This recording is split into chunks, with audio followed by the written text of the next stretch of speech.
हमारे देश में मां दुर्गा के अनेक मंदिर और धाम हैं, जो ऐतिहासिक होने के साथ साथ रहस्यों से भरे हैं।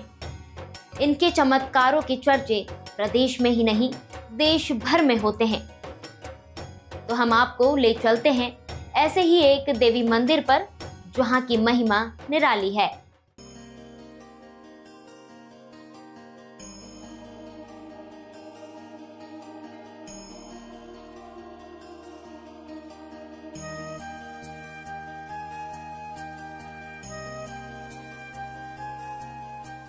उत्तर प्रदेश की राजधानी लखनऊ से लगभग 200 किलोमीटर दूर हमीरपुर में ऐसा देवी स्थान है, जहां शक्ति के साधक सिर्फ इंसान नहीं, पक्षी भी हैं। आपने ये तो सुना ही होगा कि कई मंदिरों की रखवाली देव या प्रेत करते हैं, लेकिन इस देवी मंदिर की रखवाली चमगादड़ करते हैं। इस स्थान का नाम चौरा देवी मंदिर है, जिसे चमगादड़ों का मंदिर भी कहा जाता है। ये मंदिर कितना पुराना है, इसके बारे में कोई नहीं जानता। उत्तर प्रदेश की राजधानी से महज 200 किलोमीटर दूर हमीरपुर जनपद में एक ऐसी आदिशक्ति माता का मंदिर है, जहां पर उसकी रखवाली चमगादड़ द्वारा की जाती है। जी हाँ, आपको सुनने में बड़ा अटपटा लगेगा, लेकिन ये बात सत्य है। और हम मंदिर प्रांगण के अंदर जाकर के आप सबको वहां की शक्ति और महिमा से रूबरू कराने का प्रयास करेंगे। हमीरपुर जनपद में यमुना नदी के किनारे, वैसे तो हमीरपुर जनपद बेतवा और यमुना दो नदियों का संगम माना जाता है। दो नदियों के टापू पे बसा हुआ एक जिला जनपद है। इसी जनपद में एक आदिशक्ति मां भवानी की चौरा देवी माता के मंदिर, या कह सकते हैं चमगादड़ वाली माता का मंदिर स्थित है। दो नदियों यमुना और बेतवा के बीच के इस स्थान पर कभी घना जंगल हुआ करता था। सालों पहले कुछ चरवाहों को एक पीपल के पेड़ के तने से मूर्ति मिली।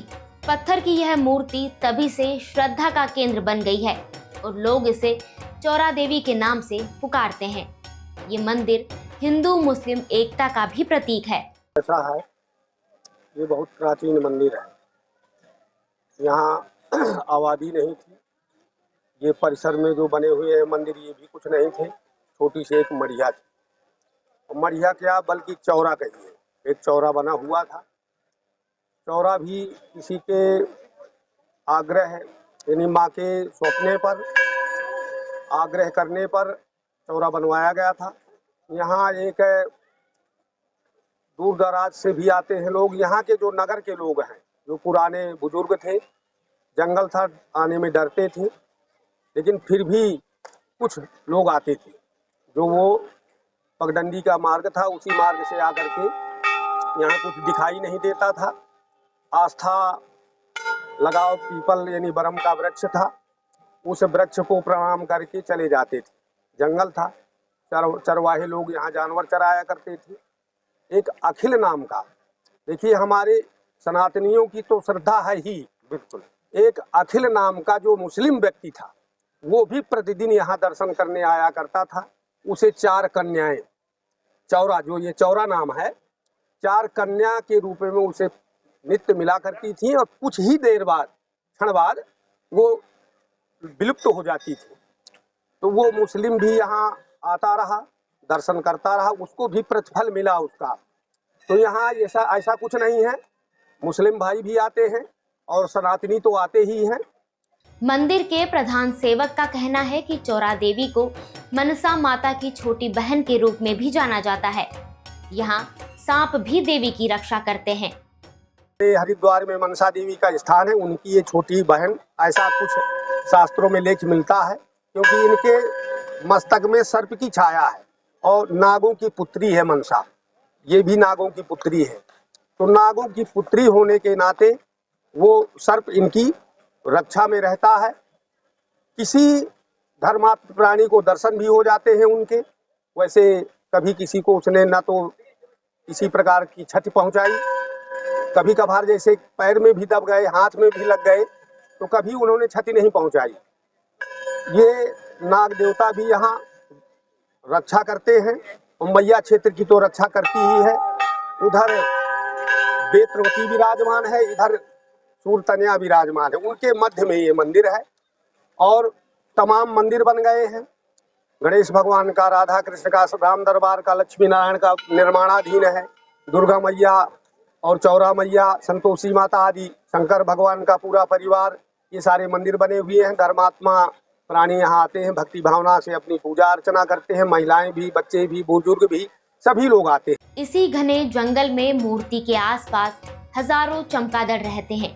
इनकी आवाज और लटकने का तरीका बेहद डरावना है, लेकिन चौरा देवी के श्रद्धालु इन्हें अशुभ और हानिकारक नहीं मानते। दर्शन के इसी क्रम में स्वामी जी द्वारा हमको उस वट वृक्ष के पास लाया गया है और यहाँ पर हमें देख करके बड़ी हैरानी हो रही है कि किस प्रकार से इस वट वृक्ष की लताएं खुद जमीन में समाहित हो गई हैं।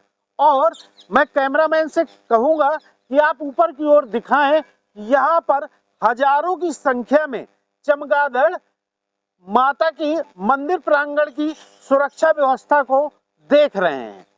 इसी क्रम में मैं एक बार पुनः पंडित जी से बात करना चाहूंगा और उनसे इन चमगादड़ों का रहस्य पता करने का प्रयास करता हूं। तो स्वामी जी, इसमें जो चमगादड़ों से जुड़ी हुई माता जी की आस्था है, उस पर क्या जो है किंवदंती है या क्या सत्यता है, क्या है, ये थोड़ा सा आप बताएं। देखिए, योनियां 84 लक्षण है, उन योनियों में ये भी आते हैं। प्राणी कोई अभद्र कार्य करता है, कोई सत्कार करता है। ये पशु होते हुए भी, पक्षी होते हुए भी, ये नित्य प्रति आरती जब माता की होती है, वहाँ ये अपना नित्य शाम आरती में अपनी हाजिरी दर्शाते हैं आकाश मंडल के माध्यम से। और ये जब से बट वृक्ष यहाँ है, और बट वृक्ष की पीपल वृक्ष से भी आयु अधिक होती है। बट विश्वास अटल निज धर्मा, जैसे हम अपने अपने धर्म में अटल हैं, ऐसे ये भी माता की सेवा में अटल हैं। अपनी वाणी के माध्यम से करलव करते हैं, माता का आराधन करते हैं, वंदन करते हैं। जैसे हम अपनी वाणी से करते हैं, वो अपनी वाणी से, अपनी भाषा से करते हैं। ये जब से वृक्ष है, तब से पुरातन के लोग यही कहते चले आ रहे हैं, ये इसी बट वृक्ष में देखे गए और ये करलव करते देखे गए हैं, मंदिर में, प्रांगण में और जमुना जी में जाते हुए देखे गए हैं। प्रसाद का वही प्रकरण है, जो मतलब भक्त लोग इनको दाना डालते हैं, या हम लोग जो दाना डालते हैं उसको पान करते हैं ये, और अपना जमुना में जल पी लेते हैं। यही इनका वो है। बट वृक्ष का तो कोई वो नहीं है, कहो ये हजारों से ऊपर निकल जाए, इसकी कोई वही नहीं होती है। नए अंकुरण लताओं के माध्यम से जमीन में प्रवेश करके, जैसे अब उधर देखो कितना बृहद आकार से वो लता जटा आ गई है, वो जटा प्रवेश कर जाएगी पृथ्वी पर और वहां भी एक स्तंभ बन जाएगा। तो ये कभी विच्छेद होने का इसका कोई नाम ही नहीं है। ये अपना नया नया रूप धारण करता रहता है। ये अटल वृक्ष है, बट वृक्ष के नाम से इसे पुकारा जाता है। बट सावित्री के दिन यहाँ महिलाओं का झमेला आता है, मंडल आता है उनका, बृहद रूप से इनकी पूजा होती है। वर्ष में एक बार सभी अपनी जो है अपनी अपनी कामनाएं सावित्री का पूजन करके, बट का पूजन करके अपनी अपने सौभाग्य की कामना करती हैं, अपने पति का दीर्घायु होने का आशीर्वाद लेती हैं। बट वृक्ष यही एक प्रभावशाली वृक्ष है, शास्त्रों में भी इसका वर्णन आया है, तो शास्त्रों से वर्णित वृक्ष है। मंदिरों की घंटियों के साथ साथ इन चमगादड़ों का अपना अलग महत्व है। भक्तों की मान्यता है कि मंदिर में जब पूजा आरती होती है तो ये चमगादड़ मंदिर के आसपास मंडराने लगते हैं और घंटियों की आवाज के साथ अपनी आवाज निकालते हैं। मंदिर की आरती के बाद चमगादड़ प्रसाद खाकर वापस पेड़ पर चले जाते हैं। जैसा कि मान्यता है कि यहाँ पर माता रानी की जब आरती होती है, या ये कह सकते हैं इनका चमगादड़ वाली माता का नाम कैसे जब ये प्रचलित हुआ? शंखत ध्वनि और घंटे की धुन, नगाड़े की धुन होती है तो यहाँ मड़राने लगते हैं, और यहाँ तमाम भक्त लोग प्रसाद डालते हैं। मैया का जो भोग लगता है वो भी बिखेर दिया जाता है, तो वो उसी को पान करके यमुना जल पीते हैं और उसी में अपना वृक्ष में टंगे रहते हैं। यहाँ जब से ये बुजुर्गों ने बताया कि जब से ये मंदिर है, तब से ये चमगादड़ यहाँ विराजमान है और यमुना जल पीते हैं, प्रसाद मैया का खाते हैं, ये इसकी विशेषता है। हमने बुंदेलखंड की एक ऐसी आदिशक्ति माँ का मंदिर का दर्शन किया और वहां से जुड़े हुए रहस्यों को आप सब लोगों के बीच लाने का प्रयास किया। नेशन मिरर के साथ सुनेश कुमार, हमीरपुर, उत्तर प्रदेश। इसी मंदिर को लेकर एक और मान्यता है। कई सालों पहले इन पेड़ों पर चमगादड़ का प्रधान रहा करता था, जो देवी की मूर्ति की पूजा करता था। जब उसकी मृत्यु हुई तो उसे यहीं दफन कर दिया गया। इसके बाद यहाँ चमगादड़ निवास करने लगे। मंदिर के कुछ श्रद्धालु इन्हें माता के रक्षक मानते हैं, तो कुछ इन्हें अच्छी आत्माएं। कहा जाता है कि इस मंदिर में हर मुराद पूरी होती है। अगर माँ के दर्शन के बाद इन चमगादड़ों के भी दर्शन किए जाए तो सभी मनोकामनाएं पूरी हो जाती है। नवरात्रि के पर्व पर यहाँ मेला भी लगाया जाता है।